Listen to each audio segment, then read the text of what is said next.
Hello, everybody. Oh my God. Oh my God.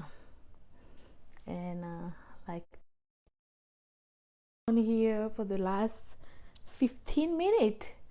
And this internet, this phone will not cooperate. I've never seen anything like this. So I'm just gonna I don't like the angle, but anyway, I'm just gonna okay, that might be better. I'm just gonna let it do whatever it has to do today because totally I don't understand what's wrong with Facebook. I've heard a couple of people mention that Facebook can get really buggy. I've been trying to get on since forever. So anyway, and I was like, the devil is a liar. The devil is a liar, because the message that I want to share today is a very important message. So let's get started. um, I see people are hopping on, so welcome. I apologize. I was supposed to be on at the top of the hour, but the internet and the Facebook and the phone, you have no idea how many hoops I had to do. I was literally like, breathe through this. So we're gonna get started, and my name is Lizette Zuno. I'm deeply passionate about helping women grow and thrive professionally, emotionally, and spiritually by equipping, empowering and elevating us to live our God-given talent. And if you have never caught any of my live recently, this is a series that I started while we were in the middle of the pandemic with all the bad news that we've been hearing. And I just wanted to share some message that will hopefully inspire you, mostly educational. So we've been at it. This is might be the fifth one, I believe. The first one, I talk about how to cope with anxiety. The second one was about your health is your wealth. The third one was about Mother Day celebration, really celebrating us, our power within us as a mother. And last time was talking about your passion and your purpose. And I remember, because we're human being, right? I remember that even though I was talking about passion and purpose last time, I do go back and listen to my own video. So when I went back and listened, I realized that I missed some stuff. So I wanted to just add a little piece, and I remember that I missed some stuff, and I also saw this image, which I'm gonna show up here right now. This image, and what he was talking about was really, and I'll put the picture under the there's going to be a lot of let me just give you a quick warning. I'm going to be referring to a lot of material today, and I'll make sure that I add them all into the live, so that's kind of like there for you to understand and follow along. But when I saw this, it reminded me that I missed to tell this part, and you're going to see why. Purpose is which you love to do. Your purpose is usually between things that you love to do, things that you're good at, that's your passion, and how the world needs you, what you can do. And last time I shared about, sharing your gift with the world is very important. And it would not be nice if uh that which you love to do, you get paid to do that, because at the end of the day, it's all about how you can get paid, isn't it? So it's so crucial and important. So last time we talked about, again, passion and purpose. Would that be nice that you have your passion and your purpose, and you actually get paid for that? So today we're going to talk about financial freedom, and I have to be really completely sincere and truthful here that this was not a subject that I really wanted to share. Hence, the internet, God didn't want me to jump on here at the time that I say. But personally, I was like, I'm not an expert in financial freedom. I don't come and claim that I'm an expert. But one thing that I know from what we talked about last time, my passion and my purpose, I don't know if I share that. One of my passion is learning, lifelong learning. And one of my purpose that I just found out recently is really sharing my knowledge with the world. And I heard that from Tony Robbins, and I was like, yeah, that's me. he talked about how some people are just life learner. If you know me, you know that I like to learn. I like to consume information. I like to ingest information, however way it is, and most likely I like to share information. And I realized that I'm just somebody that like to share information with the world. And there's a name for those kind of people. The name for those kind of people are they call it knowledge broker, right? So those kind of people. So I'm a knowledge broker. So, and I was talking to one of my coaches this week, and he's like, Lisa, you need to embrace what you are. There's nothing wrong with sharing information, because at some point I realized that when I found out, cool, when I thank you for the feedback. I put on a mic today, so let's see how that works. I'm trying to get a little techie and better at this, right? With the fifth run, by the time I do the 10 one, I might be good. So, but thank you for the feedback, I appreciate it. And so yeah, so I'm so I was, what was I saying? So in the middle of I was in a coaching session with my coach, and he told me that I need to embrace my passion, which is I'm a lifelong learner, and I like to share information. And if you know me, you know that if I know anything, you're gonna be the first to know. And then I read, hey, hi Senya, thank you for joining. Thank you. So I joined in late, so I haven't got into the message of today. I guess I'm just giving some preview. So I figure out that my passion is a knowledge broker. So I like to share knowledge. And he said, just embrace it. That's who you are. That's what you're good at. Just embrace that you like to share knowledge. But one thing that I realized a couple of months ago was when I find an information, I'm just like, oh my God, you need to know about it. And then I realized that other people, they're like, oh, I already know. And then I'm like, oh, I guess I'm the one. I just find out now, and then I feel some kind of way about it. But then when I was telling my coach this week, he's like, no, you don't stop being who you are. Don't stop doing what you do. So I was like, okay, so here we go. For those of you that are joined, hi, I'm Lisa. Thank you for watching. And the internet will not let me join in today, and the message that I want to talk about was financial freedom. So let's get started. So financial freedom, what do we call financial freedom, right? So like I say, this is not a topic that I really want to talk about, because I was like, I'm not a financial guru, I'm not a financial expert, but what I am is somebody that like to learn and ingest enough information about financial freedom. And it's not something that we all are trying to aspire to. So one of the things that I saw was there's actually like a 6 stage of financial freedom, and like I mentioned earlier, all these little nuggets and all this reference, I'm gonna attach it to the live, so you guys can see. But stage 1 is survival, right? Stage 2 is dependent. Stage 3 is complacency, which means like your income is sustainable, you're able to support yourself, you're making it. And then stage 4 is money savviness. So and that's where we want to start being. You don't have financial freedom yet, but you are out of debt. You start thinking how you can make money work for you. So that's where I want to start the conversation, really. And then stage 5 is you have financial security. That's where you are well off. That's what we call it. You have money, and you are on a road to financial freedom. You continue to invest your money over time. You don't really have any outstanding debt. Your income exceeds your expenses. And stage 6, oh my God, stage 6 is financial independence. So you have accumulated enough money that you don't need any more money.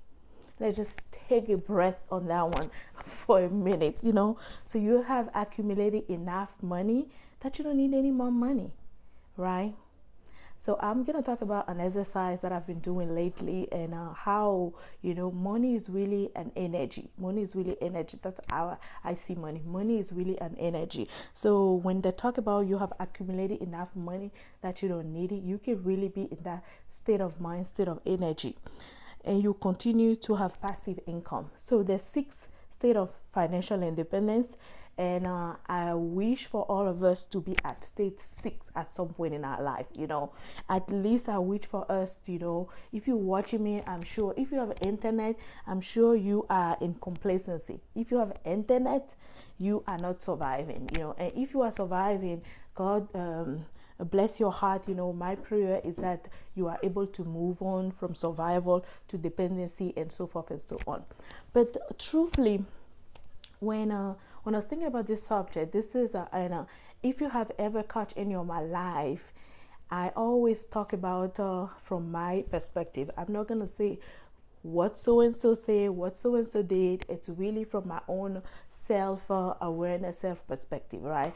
So this is how money go for me. It happened in 3 different ways.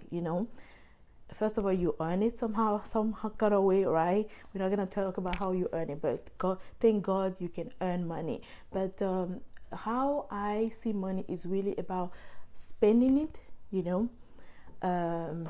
giving it, and investing it. Okay, so I'm gonna cover each of those 3 and give you reference about it, and we give you story behind them. So let's get started. So money, spending it. We spend when we receive our money fall into our account, the first thing we do about it is spend it, spend it. And that is totally okay, because like I say, money is the energy. Money has to move. If it does not move, it's not going to come back to you. So it's totally fine to spend it. But where we get into trouble, somebody say trouble, right? Where we get into trouble is really how much do we spend based on how much we bring in it, right? So obviously I've been listening and following several financial experts like Susie Orman, Dave Ramsey, and several of them. And my favorite one is you should spend between 50 and 80% of your money. You should not spend more than 80% of the money that come in your hand. Ideally 50%. If it can be less, that's more power to you. That means you get into that financial independence bracket that we talk about. One of the things that get us in trouble is really when we're spending money, and I mean, we are women here, right? Let's be frank. It's the overspending of the money that get us in trouble, right?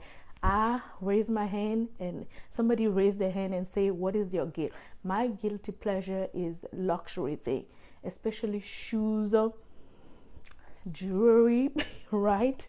Makeup, accessory. That's my guilty pleasure. And Lord need to deliver me from that. That's what is inherent my financial freedom when I do my assessment. But I love shoes. I feel like I work so hard that I just need to have that shoes and comfortable, expensive shoes and nice jewelry, and makeup. So everybody has their own. And sometimes you hear people say, and I've been in a meeting where we're talking about and obviously when I say accessory, we're talking about purse and stuff like that. And I've been in a meeting where people are like, oh my God, you spend so money on purse. And I'm just looking at this person like, everybody spend money on something.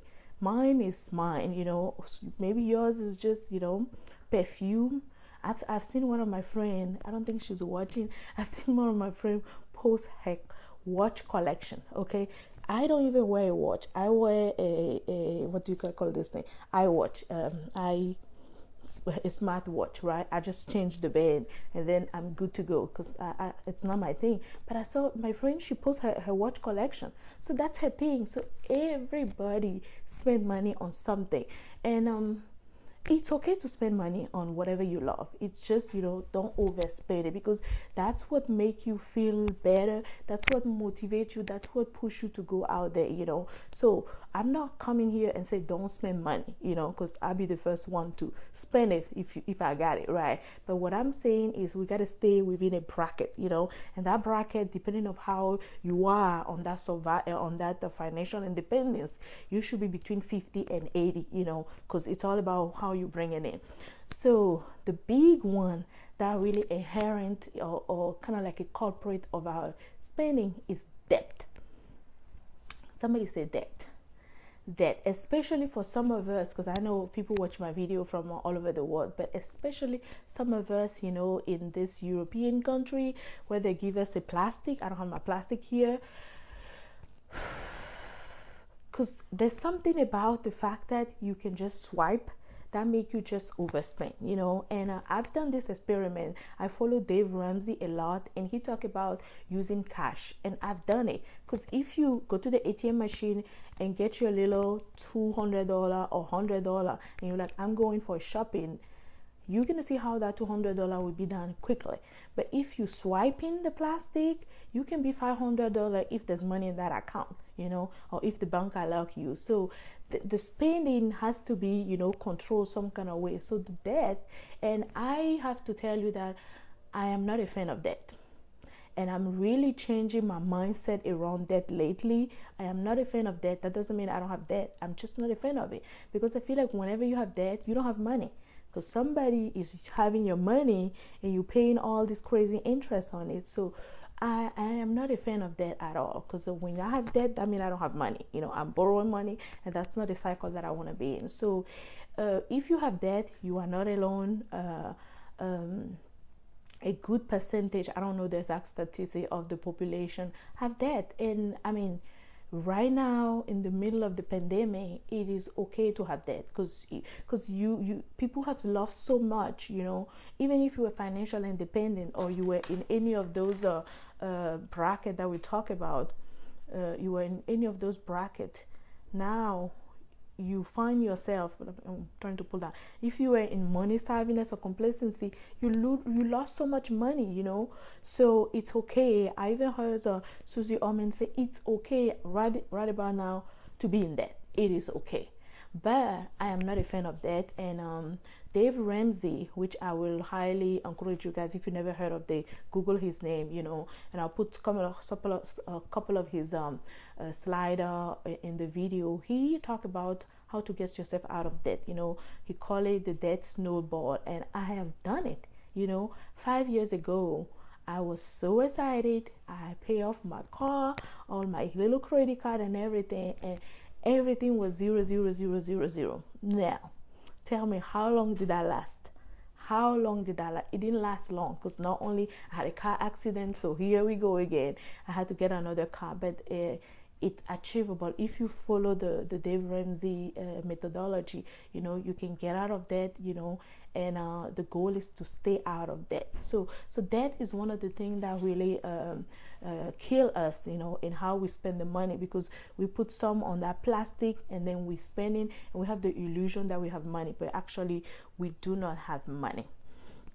So you got to pay attention. So with the spending, you want to stay between 50 and 80%. That's really what is highly recommended here. Then the next one is my favorite. When you spend the money, the next thing you want to do is give. And I am a true giver, you know. For me, I feel like the way money work, if you don't give it, you're not going to get it. And some of you are like hoarder, some of you don't believe in giving. I truthfully believe in giving. So giving has changed my life, I can tell. And when I'm talking about giving, I'm not even talking about like $1 million. I'm not even talking about giving 10,000. I'm not talking about 5,000. I'm talking about $20 here, $30 here, you know. And giving, it's all the, like, I can have $50 in my account, but if somebody tell me a story that really touched my heart, I'll give $30, because I'm like, I'm okay. I am okay. So that's the kind of giver that I am, you know. If I have it, you know, and the situation goes to my heart again, it meets my purpose, and it aligns with my purpose, I will be okay to give. Giving, it's recommended really to give between 10 and 20%. If you have more power to you, but 10 and 20% if you are somebody that is following a Bible principle, a biblical principle. I have this book here from my pastor that I read years ago. It's called 80-10-10. So obviously the 10 is for giving, and the other 10 is for investing, and 80%. So that's kind of like the proven financial freedom strategy, and this has really helped me a lot. So for giving, and let me segue and talk about this exercise. So I've been doing this exercise that I got from Iyanla Vanzant. She's actually having a show tonight on financial fear. I just heard it this morning, so tune in. I'm definitely gonna tune in and hear more about it. But she was talking about how definitely money is energy. I've known that. I have my money affirmation on my wall, and the your situation is not based on your bank account, and sometimes your bank account wanted to dictate your energy toward money. Because you don't have it, then you have negative energy around money, and this is another quote that I just saw this week. It say money is your new best friend, when and I know that for a fact, because every time I start paying attention to anything that is money related, and I start becoming positive around my money, it appears. So this exercise is called prosperity game, and I'm gonna tell you, I love this exercise. Prosperity game, it's like 40 days to prosperity, and I have been doing it. So the way the exercise work is they give you, it's like a game, it's really a game, but there's something that you learn about that game, really the energy around money. It's not about what you have in your bank account presently. It's your energy around the money that really matter. So the way the prosperity gain and spiritual mind work is, and it's really important around this time that a lot of people don't have money flowing coming to them. Maybe you have lost a job, maybe you lost a family member, maybe you're just really depressed about everything that is going on, and the fact that you're depressed, that's gonna affect how money come to you. That's just a fact, so I felt like this exercise was really great. So what this exercise does is every day for 40 days they give you a check, and your money come into your checking account, right? This is a game, so not true situation. Money come into your checking account, and what you have to do, you have to spend your money.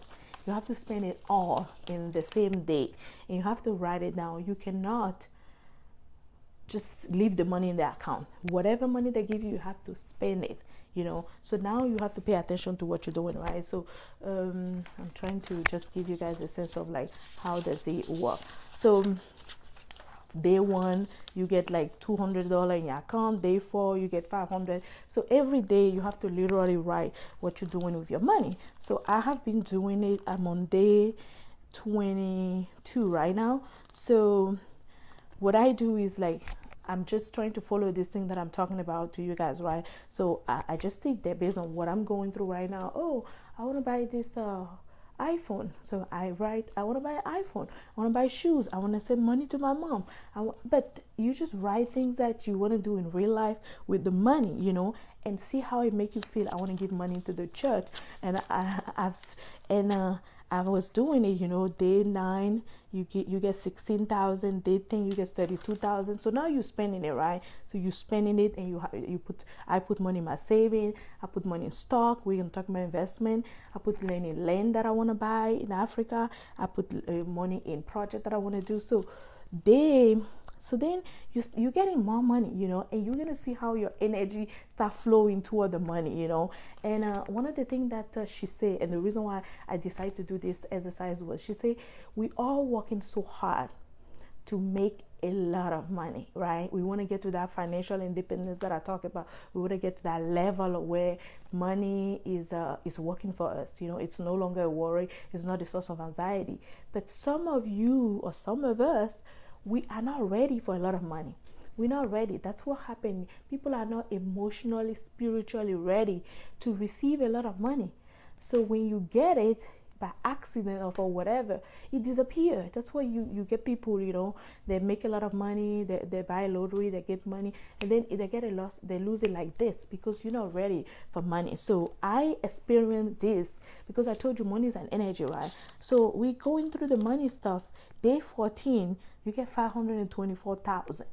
Now I'm having a headache, like, oh my God. And you have to spend it all the same day, at least put in a category. So $524,000, what am I going to do with it? So I said, I'm going to put 52,000 a tithe for my church. I'm going to save $100,000. I'm going to put $100,000 in the stock market. I'm going to put 200,000 on a project to build a hospital for my non-profit organization. I'm going to put 20,000 in travel. I'm going to put 50,000 in my 401k. I'm going to take 50,000 to buy my mom a car, And so then you start scratching your mind, because the money is so much, you don't know what to do. So you're sitting there like, oh, people have, like, you be like, I want to have money, but now you have money, you don't know what to do with the money. So I thought that was interesting, that, oh, now you have money, you don't know what to do. Oh, but that was just day 40, day 15, you get 1 million. That's the day that I really was having a heart palpitation. This is a game, but I'm sitting there because I do this every night before I go to bed. I was having a heart palpitation, ladies and gentlemen, when the game came and I got $1 million, and now I had to spend it. So 1 million, I was like, what am I gonna do? So I put 100,000. I'm just sitting there thinking my pastor will be calling me and be like, Lizette, what happened?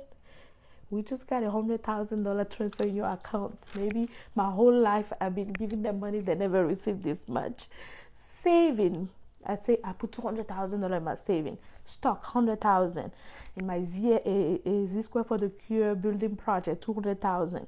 Travel, 50,000. So some of you guys, we were getting invited, on a cruise, literally for 50,000. We go and blow it out. I'll get a car for my dad for 50,000, and then I put money in my 401k. So that's $1 million spent on that day.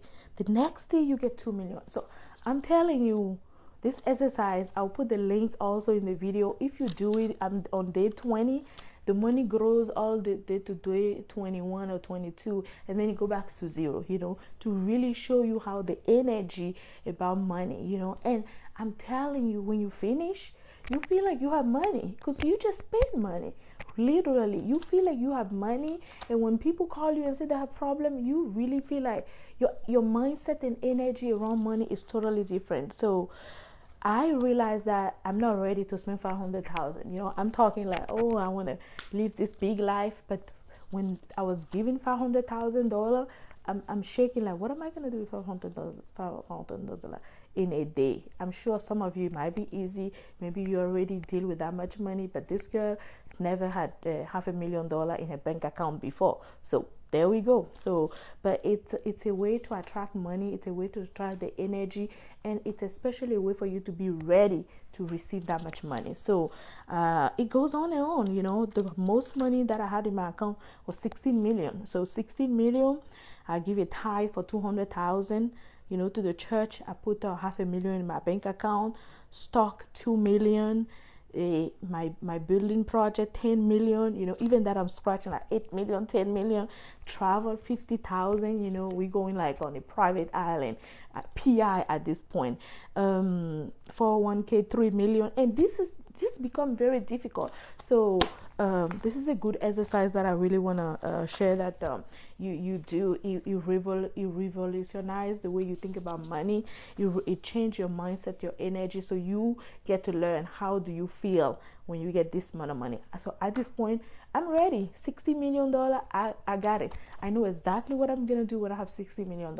There's no question about it, because we all want money, we all want wealth, abundance, but when we get it, we don't know what to do with it. So this is an exercise that will help you with that. So that was about how to give, So give. What I wrote here is you get money by giving money. That's just the law of nature. Money is the energy. I read a book a couple of years ago. It's called the Unleash the Power of Money, and it really talk about that if you give in money, you always gonna have money come to you somehow. It's always gonna come to you. The third thing that we do with the money is really invest, right? So this is my favorite part, I'm gonna say. This is a fun part. Invest the money, and I'm trying to get to again some stuff here. So when we're talking about invest the money, there's several things. Part of the invest the money is also saving. When I put all that, put the money aside, and one of the things that Dave Ramsey always talk about is emergency saving, and oh my God, don't we all need emergency saving right now in the middle of this pandemic? I just heard a company, I think Hertz, yesterday went in bankruptcy. So you will think that, okay, most company, and I read somewhere that most company only have a maximum of 21 days of cash flow available for them. So emergency saving as a family, as for your personal, it's really important. He mentioned that even like a $1,000, it's important to have as emergency saving, and I know even that is difficult for some of us. So, but that's something you want to strive to, because if something happened to your car, to your kids, to your house, you want to be able to react on it. And so emergency saving, he talked about having 3 to 6 month emergency saving. But let me tell you, I don't like the idea of emergency saving. I don't, because I personally, as a family, every time that I save for emergency saving, there's always an emergency. There's always an emergency that come and eat it out, and then it become something that you have to address. Okay, you're gonna tell me at least, Lizette, you were able to have it available, right? So I no longer like the idea of calling emergency saving. I like to call it saving for opportunity, or saving for a project. So it's still saving, but I want to save it and have it available as an opportunity. When something happens, I can allocate that to that opportunity. But I don't call it emergency saving. I don't want to call it like this. I don't want any more emergency. I'm tired. I don't want emergency. I want opportunity. I want opportunity so I can react, quickly to something. Because as a giver, it's really frustrates you when there's a situation and you cannot react. It's one of the most the deepest desperate moment that you have, like something happened and you cannot react. So I rather call it saving for opportunity, saving for vacation, yes, saving to buy a house, saving to build something. Now we're talking like that excites me. But if you tell me, oh, put money aside 10% or 20% for emergency saving, I'm just like, please, there's no emergency. I want to live my best life, so I don't want to deal with emergencies. So I call it saving for opportunity, saving for things that might happen in the future. But I don't like that word, emergency saving. So investing, the percentage is usually between 10 and 30%. So save some and invest some. Let's get to the topic of investing actually. So we know all the different investment tools out there. You want to talk about 401k, you want to save for college for your kids, you want to save for retirement for yourself. But I was actually in a training not too long ago, and something really, I'm trying to see the picture here, something really caught my eye. They call it financial curve, right? And I'm just going to show it a little bit, and then I'll talk about it. I'll show it, and then I'll talk about it. And so they talk about the different things you have to do, to invest, right? So you have to protect your family. So if you have kids, you want to have insurance, you want to have life insurance, you want to have a college saving for them if they're going to college. You want to save the money for them, and then when they decide to go to college, they can use it toward their college, right? But then one of the things that, and she talked about disability too, but one of the things that I heard, it's like we always sit there and say, okay, I want to save life insurance in case I pass away, because once you have kids, you have to start thinking about in case I pass away, there should be something left for my kid. It's really sad, those kind of situations. So that's the mindset that I was listening. But she said, how about if you don't pass away? And you live forever. You live until like 80 or 100 years old. So she said, how about if you live too long? What are you going to do? I was like, oh, that's a problem too, My mindset has always been, if I leave early, I want to leave something for my kid. But now if I stay too long, what am I going to do, right? So that also, it's like both extreme, pretty much both extreme. Like you have, if you pass away early, God forbid, right? You want to leave something for your kid, but how about if you live long? Amen to that, right? Is that what we want? Live long. What are you gonna do if you live long? And you hear. Are you gonna be able to maintain this lifestyle until you're like 85 or 110? Are you gonna be able to maintain it? Are you gonna expect your kid to take care of you? What is your game plan around that? And those kind of things are things that you start thinking in your 30s, in your 40s, definitely in your 50s, when you are half-time. You need to have those game plan like executing and moving along. So that's the mindset that I just embraced. Like, okay, how about if I live way too long? What am I gonna do? What is my game plan, in my halftime? I'm going to be 40 this year, 2020, trying to mess up with my birthday, but that's all right. I'm glad to be alive. But like when you start turning those age, you're thinking, okay, I'm done having those babies. What am I gonna do for the baby? And you're thinking, what am I gonna do for those kids if I pass away? Because people are dying. People of our age die. It's no longer like people die at 80. So my mind has always been, what am I gonna do if I die so young? But then what am I gonna do if I stay up? I stay longer. So you have to have a game plan for that. So I'm not here to talk about, what you should invest in, which even though I like to talk about investment, it's not really my area of expertise. But one of the things that I know is I follow, again, Warren Buffett. He's my favorite investor guy. So I was looking last night and I saw a picture of Warren Buffett investment portfolio. My strategy with investment is invest in things that you like, period. I'm not a finance person. I know some of you guys are finance, so you can hit me up and teach me more if I love to learn. But I like to invest in things that I love. So, and I was looking at Warren Buffett portfolio, and again, this is a picture here. I'm gonna put it in the live. He invests. His portfolio is really a mix of a lot of things.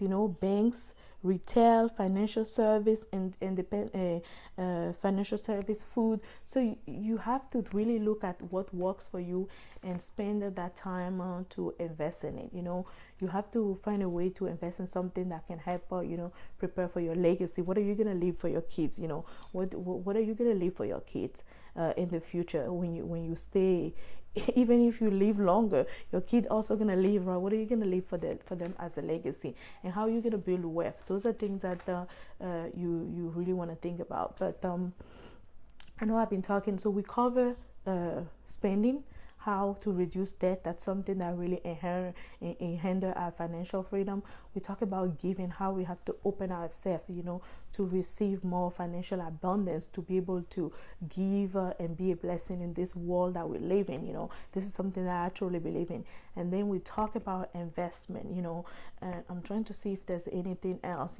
They talk about, I love this graphic that talk about different age group, what you should do at different age group. So I'll also add that in there. If you're 40, you're 50, or you're in your 30s, what you should do the earlier. But one thing that I learned about finance is when I put my attention into it, it goes in the right direction. It's and this is the quote that I want to end with, really, was money is your new best friend. Surround yourself with inspiring people who don't think money is the bad, and those who either already have it or intend on making it, right? Watch your thought and your word around money. And in our culture, we always talk about, like, I know my mom, she'd never like to say I don't have money. She always have some weird way to say it's not there. So now I understand a little bit more. It's really your consciousness about money. Make a conscious effort to keep your positive financial mindset strong and unwary. So that's what my your badass quote shows up on May 13, a couple of days ago. So that's really what I want to leave you guys with. I know a lot more people hit me up when I told them I was going to when I shared the flyer about talking about financial freedom, and you guys give me some feedback. So I would love to hear your feedback. I love to hear your experience around financial freedom and what you plan to do. I'm sure I'm forgetting some stuff, but that's fine. I think I cover pretty much a lot of things. Money is a product, money is our servant. Your attitude about money has to change. So when you do that prosperity game, you're really going to realize, one of the things that I am pretty sure about is the education. I didn't go to school for finance major or anything. So everything that I know about money is just things that I learned on the fly. And I really feel like the more I learn, the more I know. So I really want to set up a class or a training around this. Again, my knowledge broker, my knowledge sharer piece is at play here. So I'm going to drop a link, if you want to sign up, or invite your friend. We can talk more in detail, about this training that I took. I really want to share about it. And if that's something that interests you, that it helps you do an assessment of where you are. If you're 35, this is where you need to be. If you're 40, this is where you need to be. If you're 55, this is where you need to be, and are you there? And how can, it's not about blaming yourself. It's about how do you move forward to live your best life and have that financial independence. Again, it's all about moving toward this oh gosh, this thing is trying to mess up with my stuff. Go back. It's all, I wanted to show this last picture. It's all about how do you go from the survival all the way to the independence. That's really the goal here, right? That's really the goal here. It's first of all identify where you are based on the habit of your spending habit and everything, and then what do you have in place for your legacy, for your retirement, for your kids. If you live longer, like I just realized, those are the things that you really want to set yourself up successful. So thank you so much for staying tuned, for watching. Oh, I've been here for 40 minutes. Oh my goodness. All right, so let me just try to end it here. Thank you so much for watching. I love to hear your feedback. I'm not seeing much comment. I don't know, I don't want to touch this because I got feedback that I put too much my hand in here. But thank you so much for staying tuning in.